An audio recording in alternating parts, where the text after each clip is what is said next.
Oke, di sini kita akan sedikit membahas mengenai yang disebut dengan astronomi. Apa itu yang kita bahas? Yaitu tentang suatu yang disebut dengan signifikansi astronomis. Ya.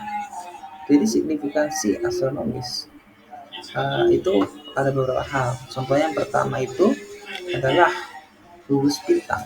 Nah, kita tahu bahwasanya gugus bintang itu adalah salah satu daripada banyaknya bidang astronomi. Alasan dibalik ini adalah bahwasannya hampir semua bintang di gugusan tua lahir pada waktu yang hampir bersamaan. Berbagai sifat dari semua bintang dalam sebuah gugus hanya merupakan suatu fungsi massa, sehingga daripada suatu teori evolusi daripada bintang itu bergantung pada suatu pengamatan gugus terbuka dan globular. Ini terutama berlaku untuk klaster globular yang lama. Adapun dalam kasus usia muda, di mana kasus usia muda itu kurang daripada 1 GHz, 3 tahun, dan usia menengah sekitar antara kurang daripada 5 GHz dan lebih daripada 1 GHz, di mana ada yang mempengaruhi faktor-faktor, yaitu adalah usia, masa, komposisi kimia, yang dimana itu memainkan suatu peran yang penting. Berdasarkan usia, gugus bintang itu dapat mengungkapkan banyak informasi ya tentang apa? Tentang galaksi induknya. Nah, misalnya gugus bintang yang berada di awan Magellan itu dapat bisa memberikan suatu informasi tentang pembentukan galaksi kerdil daripada suatu awan Magellan. Yang pada gilirannya ini dapat membantu kita untuk memahami banyaknya proses astrofisika yang terjadi di galaksi Bima Sakti itu tersendiri.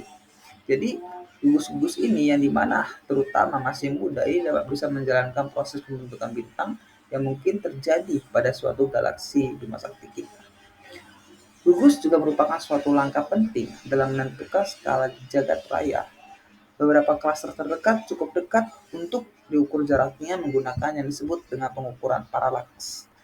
Diagram Hertzsprung-Russell itu dapat diplot untuk klaster ini yang dimana mempunyai suatu nilai absolut yang dimana diketahui pada sumbu luminositas.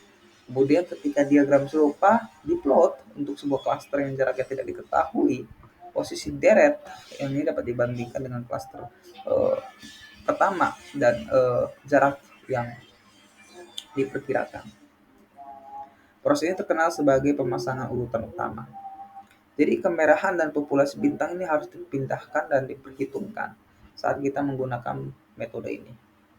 Hampir semua bintang di bidang galaksi termasuk matahari, di mana lahirnya di daerah dengan gurus tertanam yang hancur, yang dimana sifat-sifat bintang dan sistem planet mungkin telah terpengaruh oleh lingkaran klaster, di mana tampaknya ini juga menjadi suatu kasus setelah surya, di mana kelimpahan bahan kimia menunjukkan suatu efek supernova dan bintang terdekat di awal sejarah daripada tata surya kita.